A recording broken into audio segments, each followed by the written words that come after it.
O give thanks to the Lord, call upon his name, make known his deeds among the peoples. Sing to him, sing praises to him, tell of all his wondrous work. Glory in his holy name. Let the hearts of those who seek the Lord rejoice. Once again, I want to welcome you and wish you a very good afternoon, and we invite you to join with us for this very special Easter service. Some of you who are in your workplace and some of you who are in your home, I want to greet you all in the name of our Lord and Savior, Jesus Christ. And I want to invite you to join us as we sing with praise and worship God with a praise and worship team from our church. And we know that as you join with us together, you will be blessed. Later on this program, our pastor, Reverend J.S. Sumwi, will share to us from the Word of God.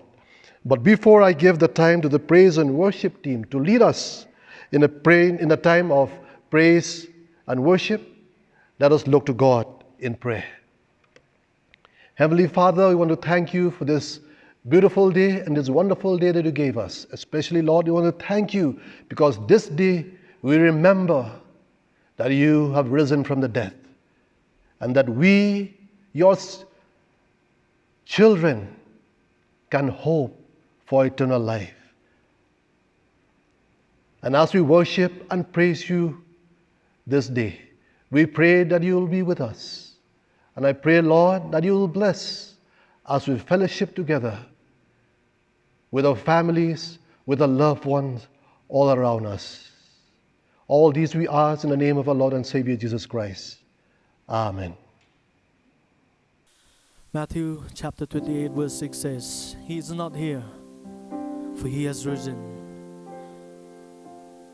Yes, in fact, it's the greatest day in history that our Lord and Savior Jesus Christ has conquered the grave and he has risen from the dead.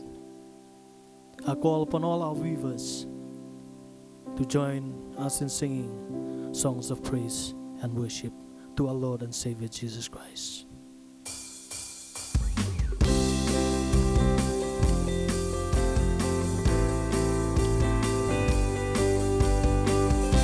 Yes, it's a happy day.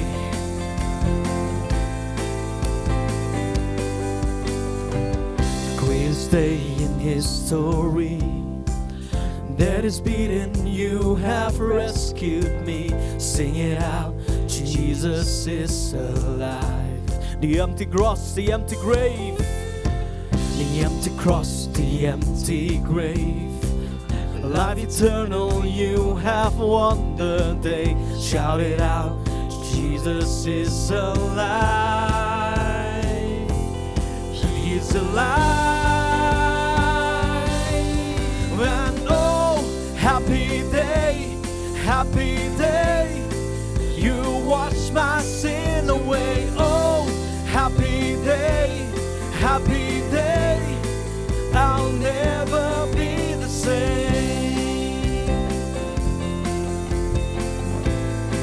Forever I am changed.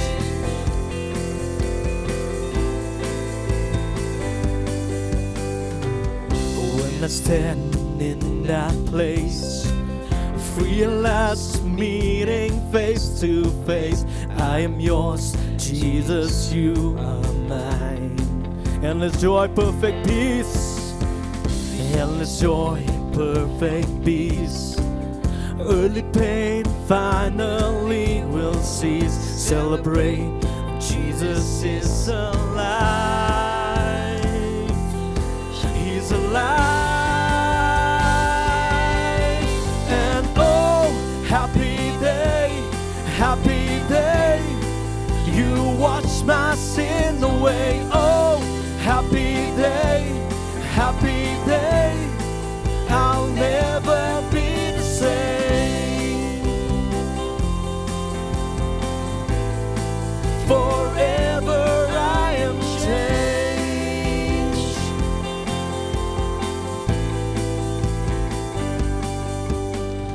No, what a glorious glorious day. What a glorious way that you have saved me. No, what a glorious day. What a glorious name. And Jesus, no, what a glorious day.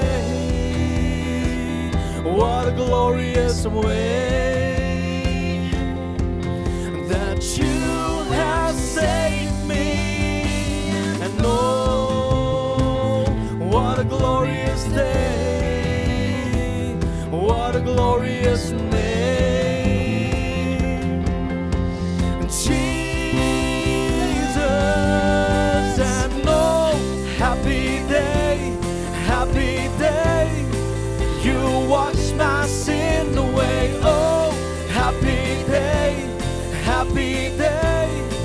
I'll never be the same.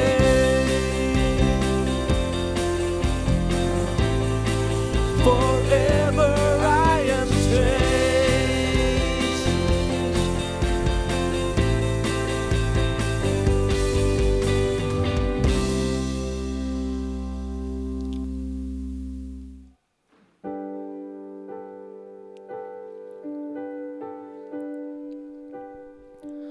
God sent His Son. They call Him Jesus. He came to love, heal and forgive. He lived and died to buy my pardon. An empty grave is there to prove my Savior lives. Because He lives, I can face tomorrow. Because He lives, all fear is gone. Because I know, yes I know, He holds a future. And life is worth the living just because He lives. Because He lives, I can face tomorrow. Because He lives, all fear is gone. Because I know, yes I know, He holds a future. And life is worth the living just because He lives. He is Lord. He is Lord. He is risen from the dead, and He is Lord. And every knee shall bow, every tongue confess that Jesus Christ is Lord. He is Lord. He is Lord. Yes, He is Lord. He is Lord. He has risen from the dead. He has risen from the dead, and He is Lord. Every knee shall bow, every tongue confess that Jesus Christ is Lord. For the glory of God, amen. To all of you who are watching this program in your homes or wherever you are, I bring greetings to you in the most powerful name of our Lord and Savior, Jesus Christ.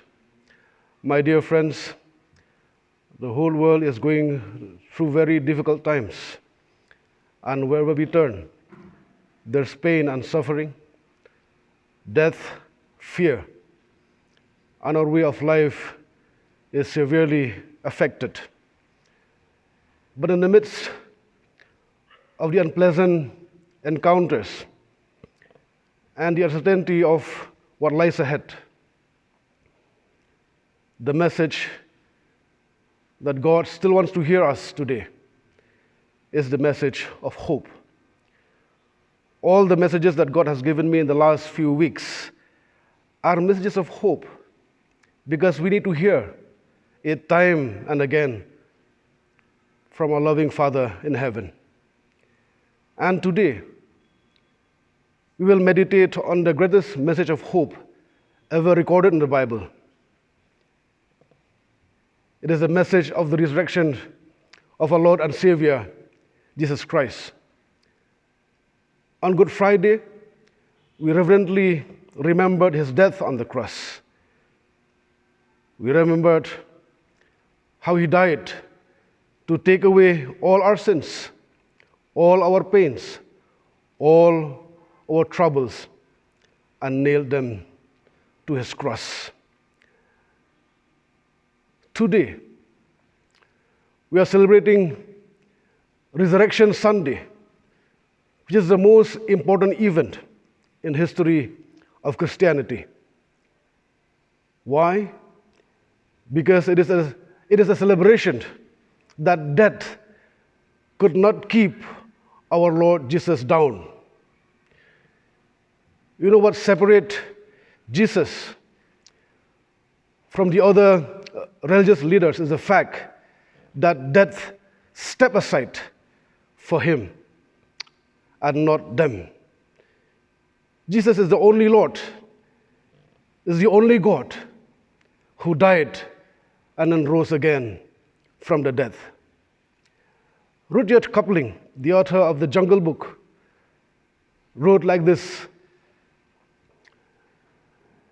Mowgli the man cub, one day he asked the animals, "What's the most feared thing in the jungle?"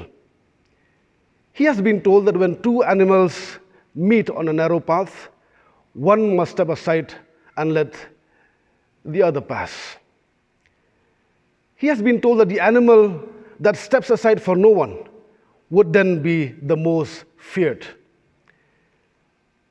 He wants to know from the other animals, what kind of animal would that be? Who would not step aside for anyone?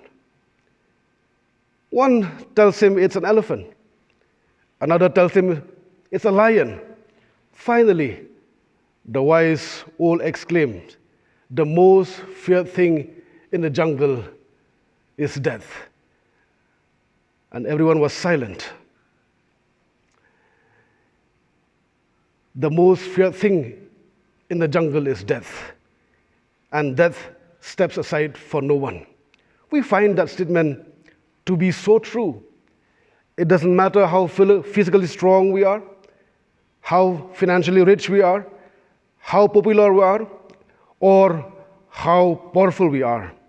Death is an absolute truth for all of us. No one is exempt from death. But death, my friends, was not the destiny of our Lord Jesus Christ. His mission on earth was accomplished at Calvary. At Calvary, he suffered the pain, the suffering, and the shame.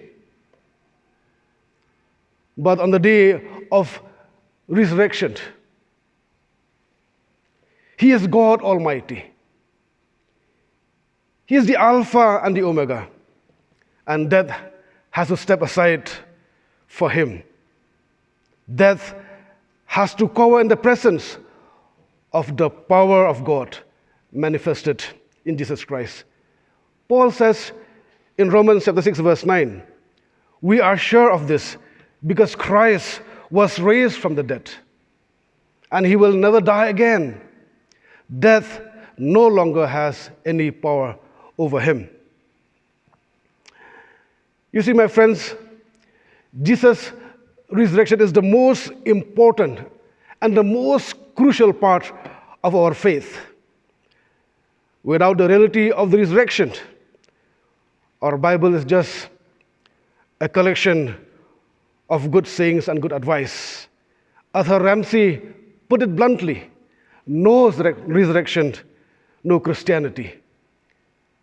Paul further states in 1 Corinthians chapter 15, verses 14 and 17, and if Christ has not been raised, then all our preaching is useless, and your faith is useless, and you are still guilty of your sins. You may have never heard of Sir Lionel Luckhoo, but if you open the Guinness Book of World Records, you'll discover that he is listed as the most successful trial lawyer ever. He had 245 successful murder defenses in a row. And although he had fame, success, and wealth, he felt empty inside. And as he got older, the more meaningless his life seemed to be. At age 63, he turned his analytical skills to the claim that Jesus rose from the dead. And while doing so, he found that the message of Jesus' resurrection satisfied his personal needs and his intellectual questions. He wrote, I have spent more than 40 years as a defense trial lawyer in many parts of the world. And I say, unequivocally, the evidence for the resurrection of Jesus Christ is so overwhelming that it compels acceptance by proof, which leaves absolutely no room for doubt. Sports Illustrated magazine was covering the Baseball World Series in which the Arizona Diamondbacks recovered from a slump to defeat the New York Yankees in the last inning of the final game. It started the editors thinking about the greatest comebacks in history. So they produced in an article the list of the top 10 comebacks of all time. Elvis Presley was on it as a result of his TV special in 1968 that revived his sagging career.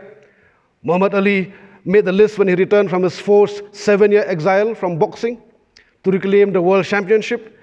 Harry Truman made the cut owing to his 1948 victory over Thomas Dewey when all the polls had him losing by a large margin. When Michael Jordan gave up baseball and returned to his first love of basketball, he found a spot on the top 10 of the comeback history. Even humanity was on the list after recovering from the Black Plague in the 14th century when 25 million Europeans died. Number 2 among the all-time comebacks was a tie between Japan and Germany, though devastated in the Second World War, but becoming world economic powers within a generation.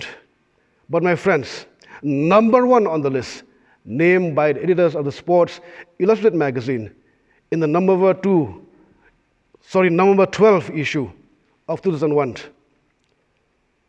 they wrote, the greatest comeback of all time is Jesus Christ, who died and rose again from the dead on the 3rd day.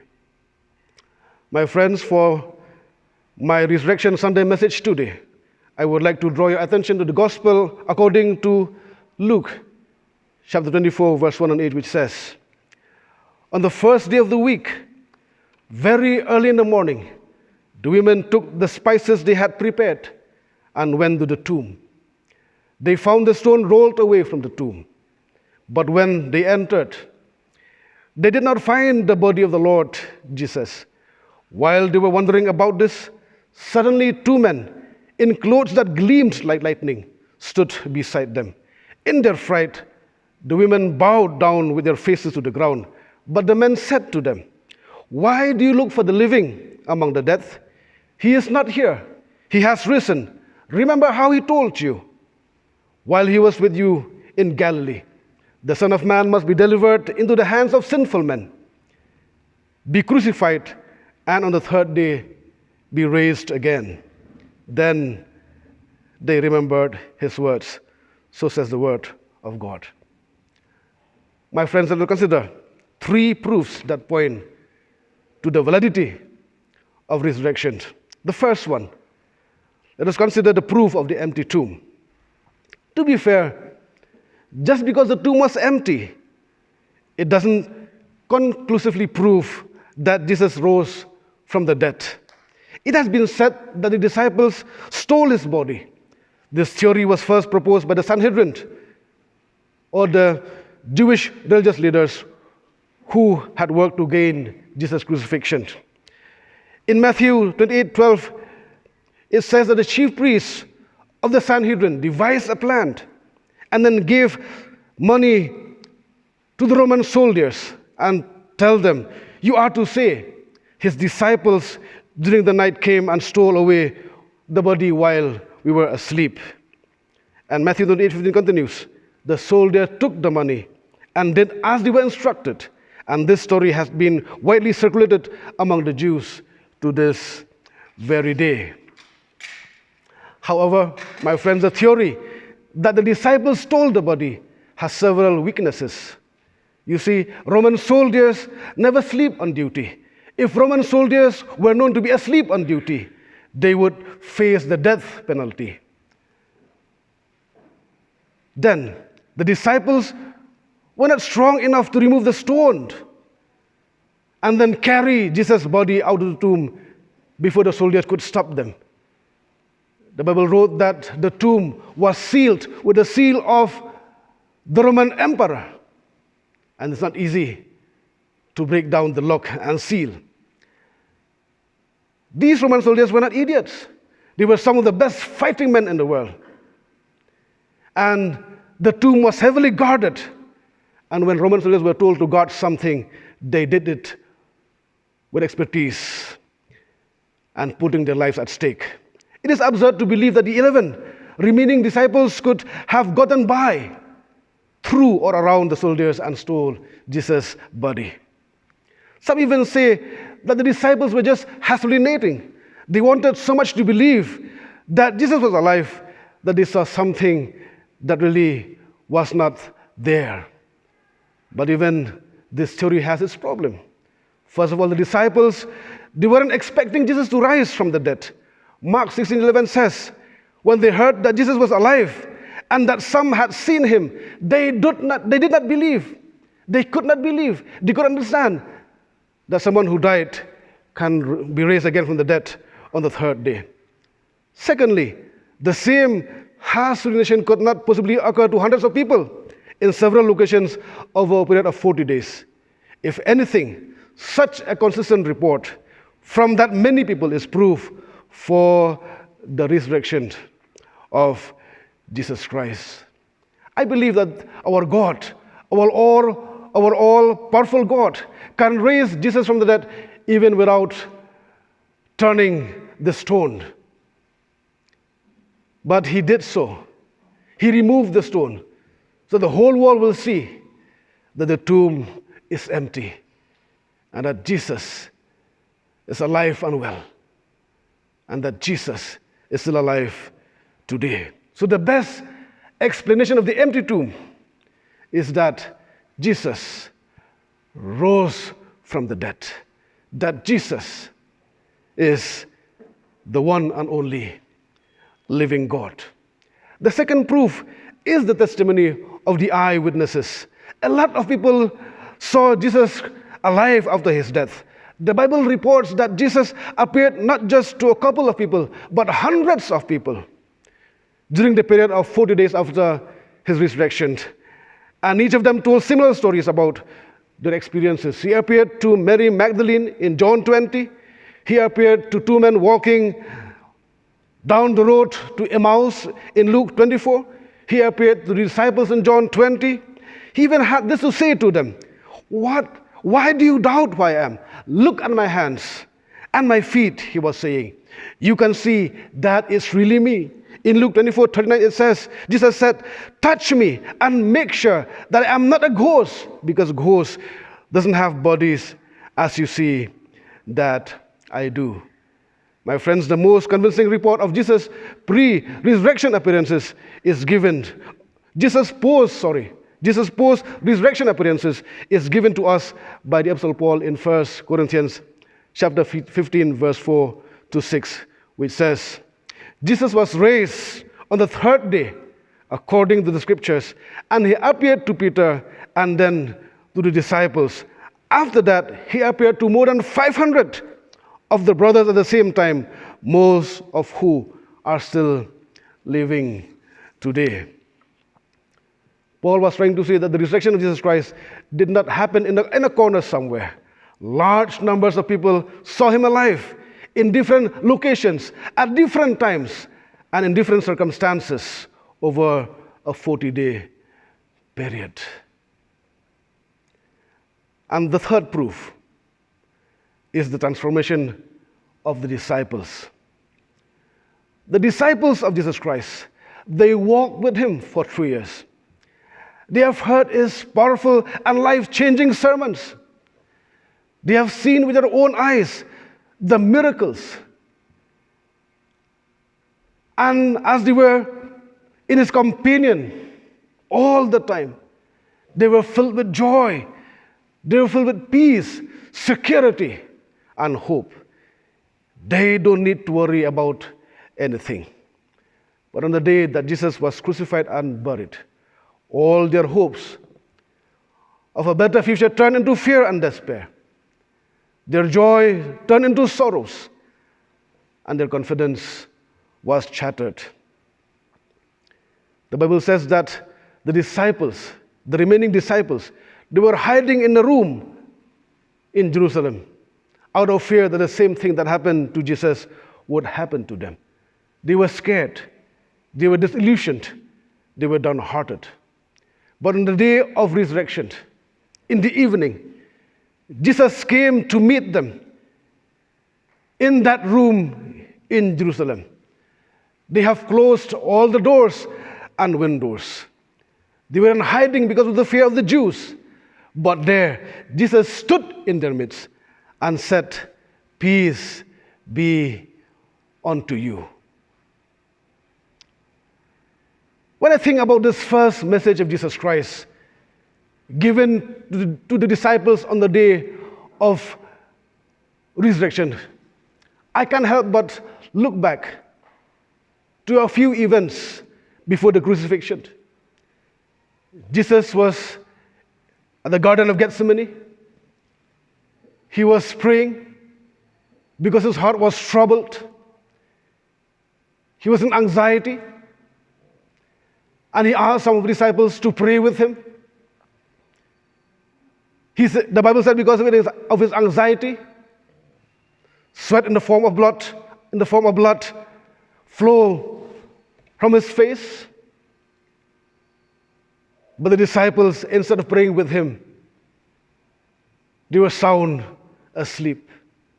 He woke them up, asked them again to pray with him, but still they fell asleep.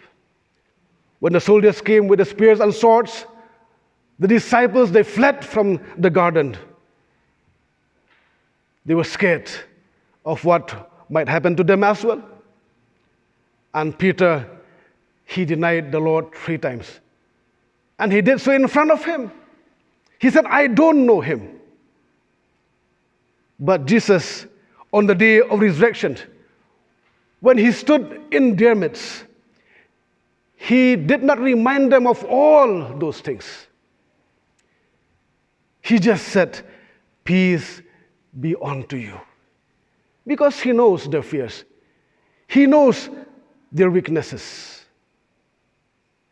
He didn't want to trouble them no more. He just wanted to give them assurance. He wanted to give them hope. He wanted to remind them of the task that he has given to them, because he has entrusted them the responsibility of spreading the gospels to the end of the earth. When I think about this message, I think about myself as a sinner. I think about us as sinners. There are many times when we fail our Lord and Savior Jesus Christ. There are many times when we fail to pray with him. There are many times when our spiritual life is asleep. There are many times when we fled away from him in the midst of the pressures of this world. There are many times when we deny that we know him. We deny him with our words. We deny him with our deeds. But in spite of all these, the message that Jesus wants us to hear today is that peace be unto you. I don't remember your sins anymore. I don't remember your mistakes anymore. But I stand here in your midst to say, peace be unto you. The Bible says that after this encounter with Jesus Christ, the disciples became bold and courageous. And they preached about Jesus and his resurrection to thousands of people. What could change them so quickly, except for the fact that they had seen Jesus Christ, who has been raised from the dead? Almost every one of his disciples was executed for their faith in him. They are not scared anymore. They are not scared to give away their lives for the sake of the gospel, for the sake of spreading the message of salvation, the message of resurrection to the whole world. Jesus is giving the same encouragement to us today. As we celebrate the resurrection, Jesus wants us to put our trust, to put our hope in him. He will give us new life. He will give us strength. He will give us the power to live for him and be instruments that he will use for his glory. As I conclude this message, I am reminded of the hymn writer who sang, "Because he lives, I can face tomorrow. Because he lives, all fear is gone. Because I know, yes, I know he holds the future. And life is worth the living, just because he lived." We have hope because Jesus is alive today. And he is standing in our midst. He is standing in the midst of the ruins. He is standing in the midst of the pain, despair, and fear in the world today. And the resurrection of Jesus Christ is absolutely essential for us to have any hope at all. Dr. David Siemens tells of a Muslim who became a Christian in Africa. Some of his friends asked him, "Why did you become a Christian?" He answered, "Well, it's like this. Suppose you were going down the road and suddenly the road forked into two different directions and you did not know which way to go. And there at the fork in the road were two men, one dead and one alive. Which one would you ask which way to go? Surely you will ask the one who is alive." You see, Jesus said, "I am the only way, the truth, and the life. No one can come to the Father but only through me." If we put our hope and our trust in Jesus Christ, he will lead us at times through green pastures, at times through still waters. But there will be times when he will lead us through the valley of the shadow of death. No matter what, Jesus promised to be in our midst. He promised to walk with us. And when we walk with us, we are certain, we are sure that he will lead us along the path of righteousness, along the path that will give us eternal life. Remember, my friends, as we celebrate this Resurrection Sunday today, the ever-living Jesus is standing in our midst and said, "Peace be with you." May God bless us all through this message from the ever-living Word of God. May the knowledge of his resurrection fill our hearts and home with joy and peace today and for all the coming days of our life. For God and his glory alone. Amen. Let us pray. Most gracious God, our Heavenly Father, We thank you for giving to us once again the privilege and the opportunity to celebrate this glorious day. The day that you rose back from the dead. We have hope because you are alive. We have hope because you are standing in our midst. And you say, peace be with you. In the midst of all the pain and the suffering, in the midst of uncertainties, we have hope because we know that you are our Lord, you are our Savior, and that you live. And that you promise eternal life for us after our life here on earth is over. We know that all things shall come to pass. Even the trouble and the suffering that we face today, they shall come to pass. And like resurrection that brings new hope to the world,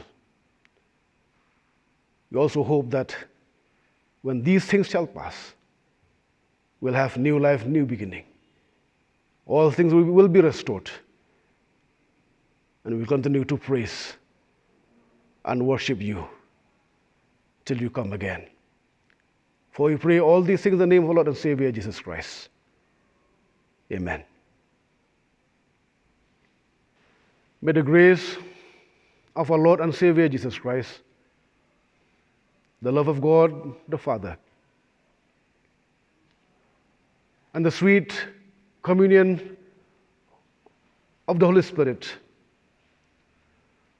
rest and abide with all of us.